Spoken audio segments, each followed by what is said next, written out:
Hello, and welcome. Today we are working on a Sims 4 renovation.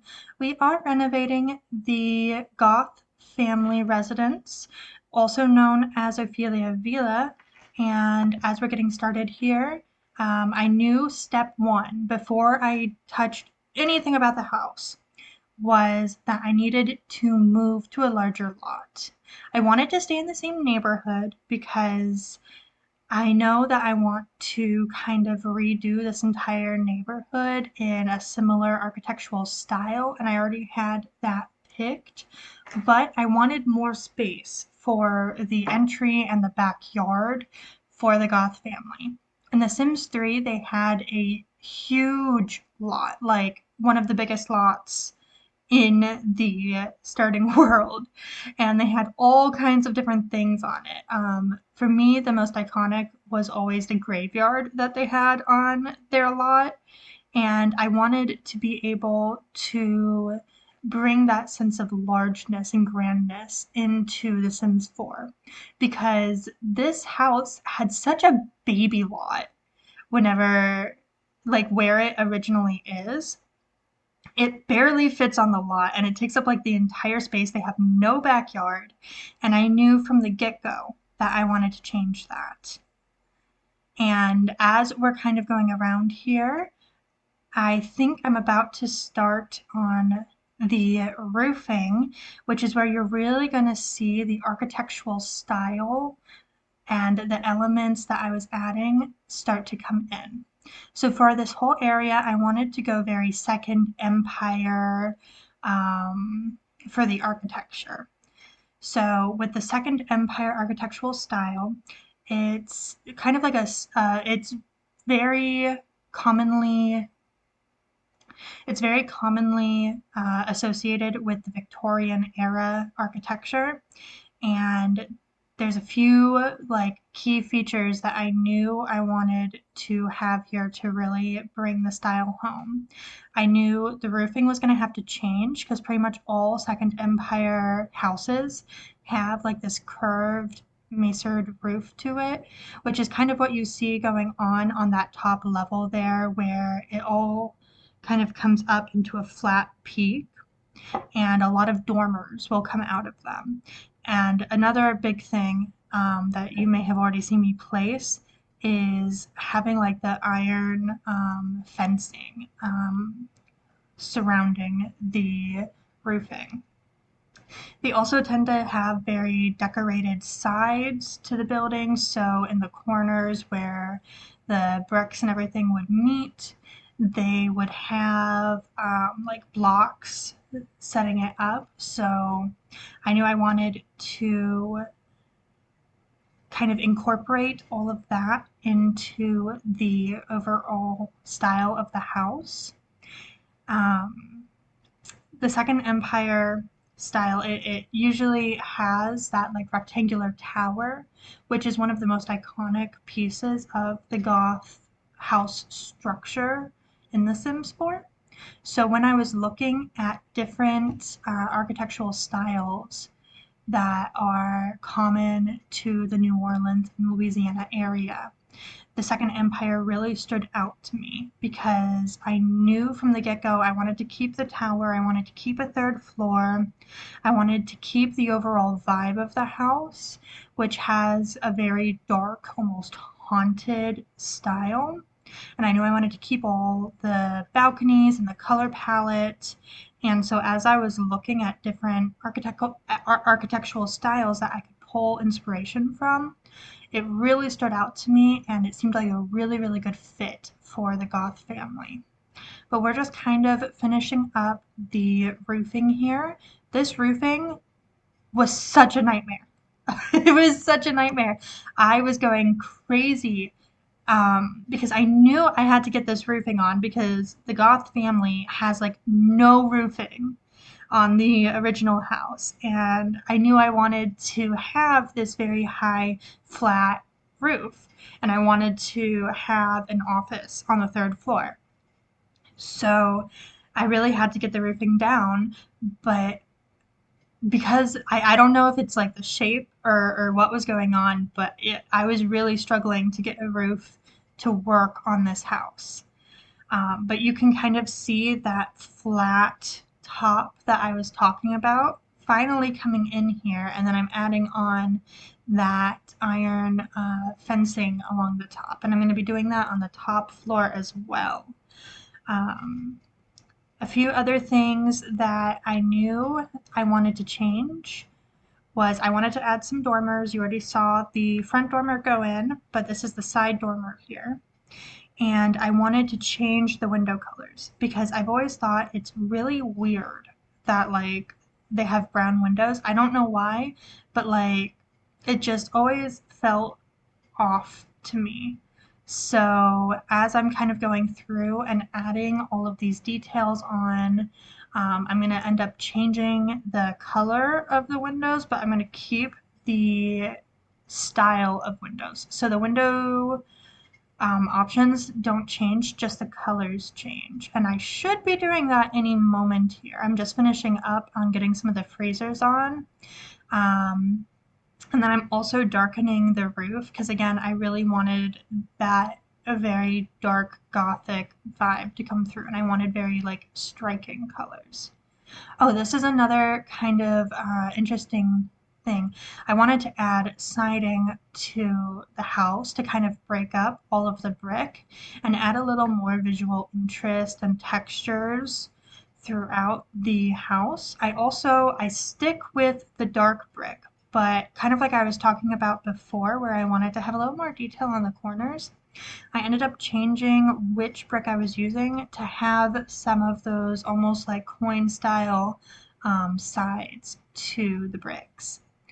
Um, and then I'm going to be going through just putting finishing touches on the roof because like you wouldn't believe how long this roof took me. Like I just swear I kept tweaking it and changing it a little bit all throughout the build. Another big change I made was the front door.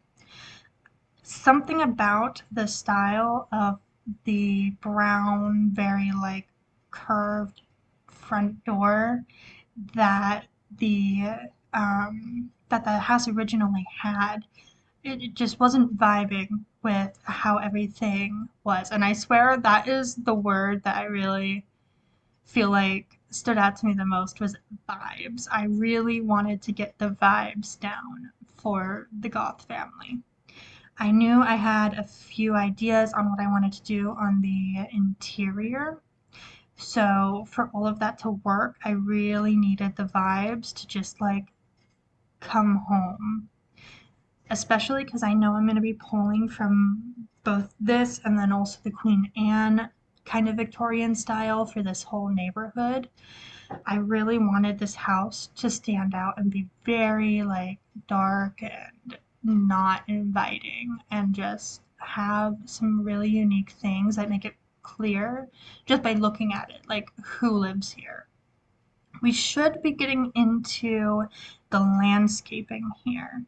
And I pull out some of those like super pointy um, kind of pine-like trees. I don't know what the actual name of that tree is, but then I also add a willow to the side here, and I'm going to be incorporating a little nod to the Sims 3 house in just kind of a mini version of what they had back in The Sims 3.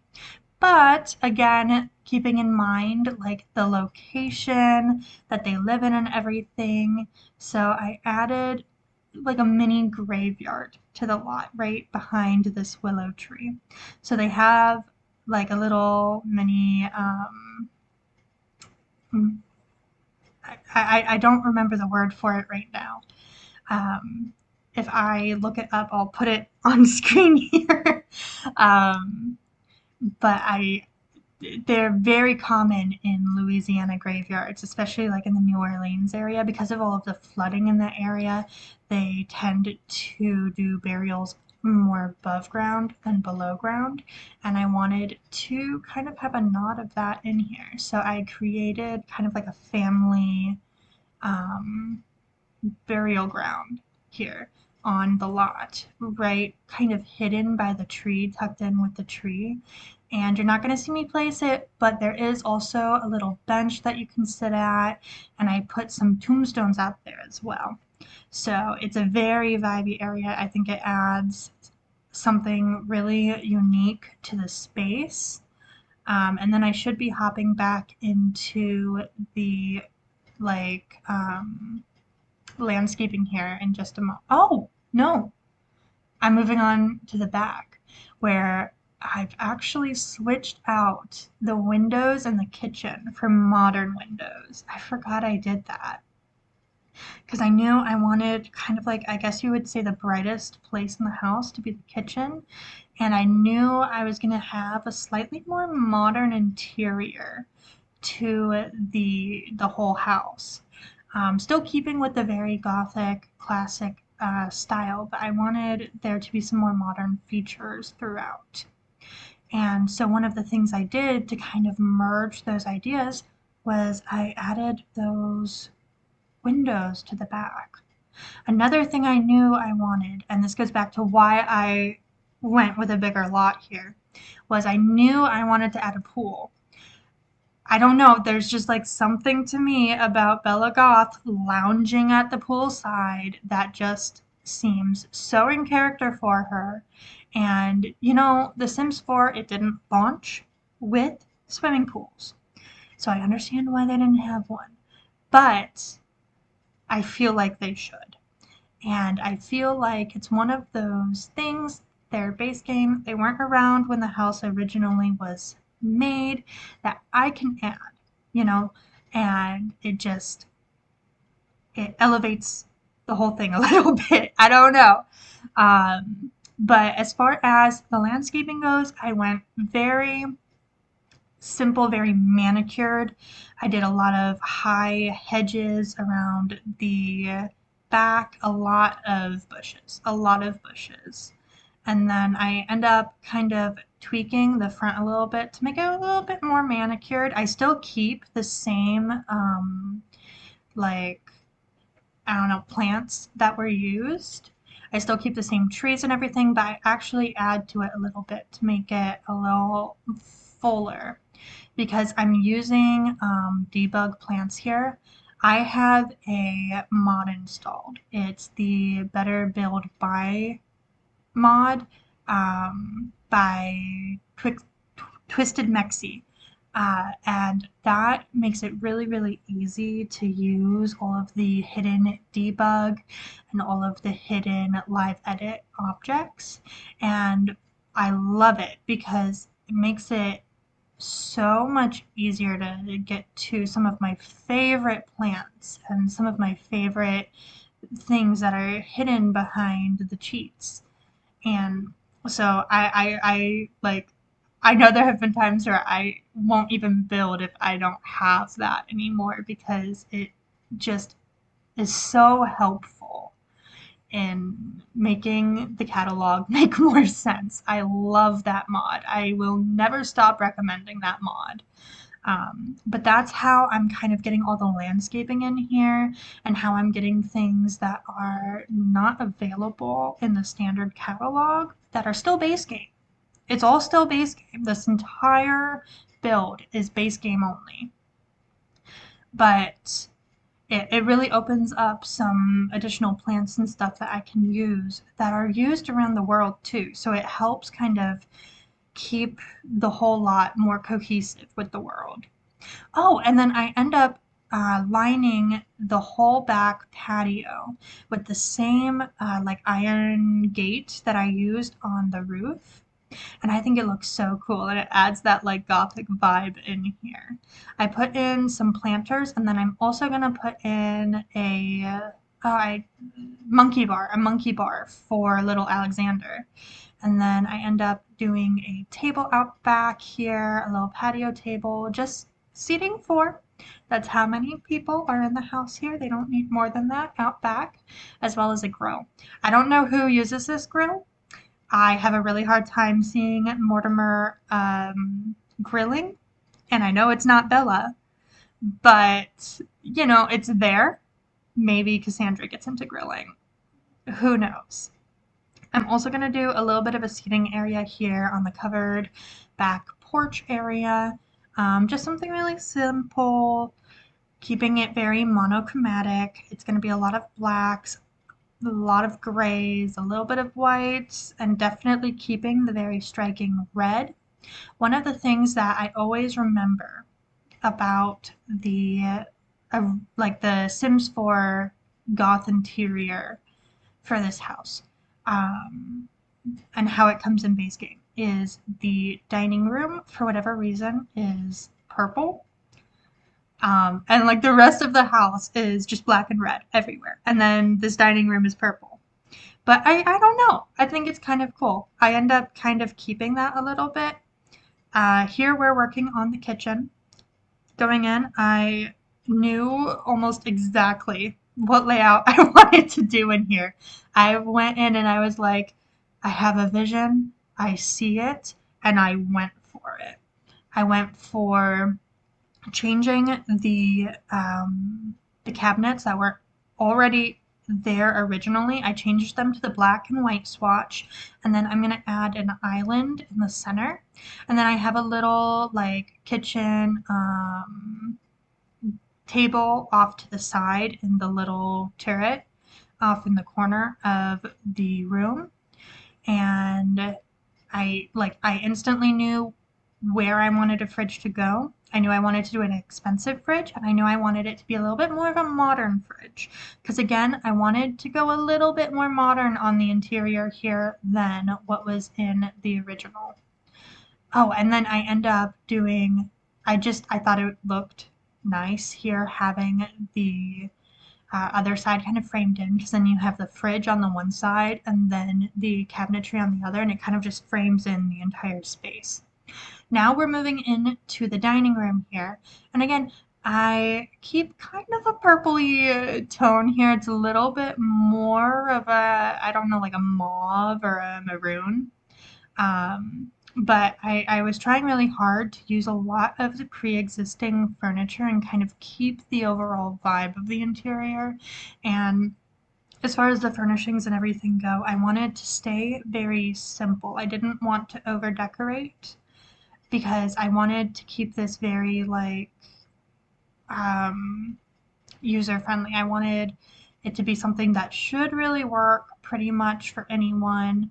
I kept very limited wallpapers throughout the interior. And I kept with a little bit more of a simpler decoration style. Um, Throughout the entire space. Now, right now, what I'm doing, I'm kind of doing a first pass of the downstairs. I'm getting a lot of like the big furniture that I know I want to use, and then I'm going to do a second pass through to do a lot of the decoration. One thing I knew I was changing was the couches in the living room here. I loved the idea of having like a dark leather couch in here.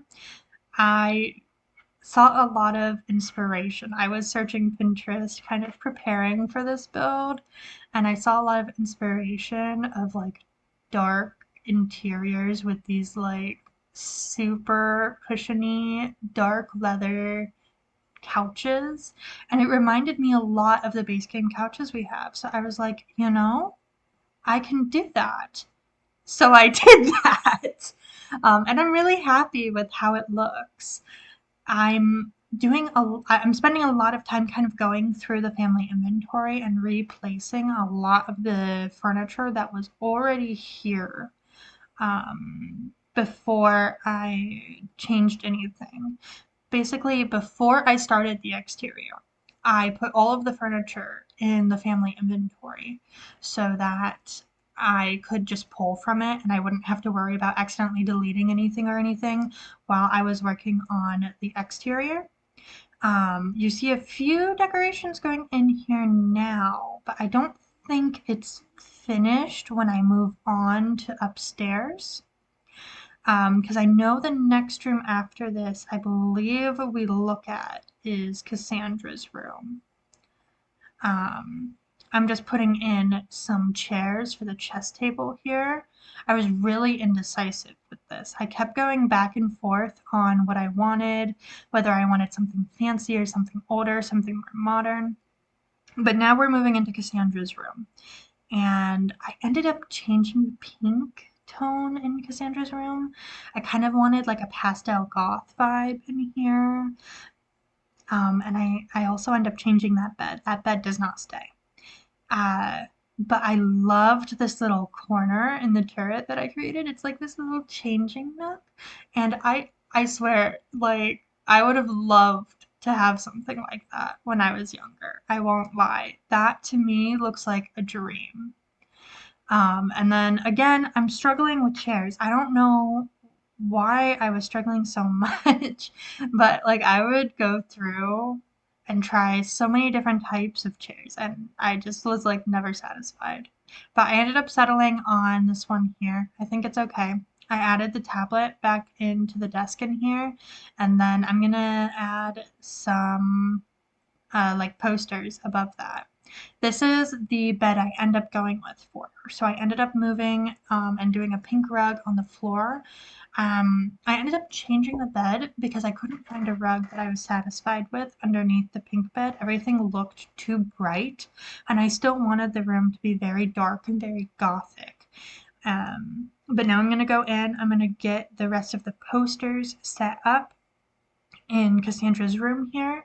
And then I think we're moving on to the master bedroom. So this is going to be Bella and Morty's space. Little Mortimer. And I end up keeping some of the striping, but using a lot of that dark paneling again. I used that like everywhere in this house. That is mm, the wallpaper I used pretty much in almost every room, I think. Um, Bella and Mortimer's room, it's pretty simple, all things considered. I thought it was funny to put the other chess table in their bedroom because Bella's name is Bella, and there's like, I don't know.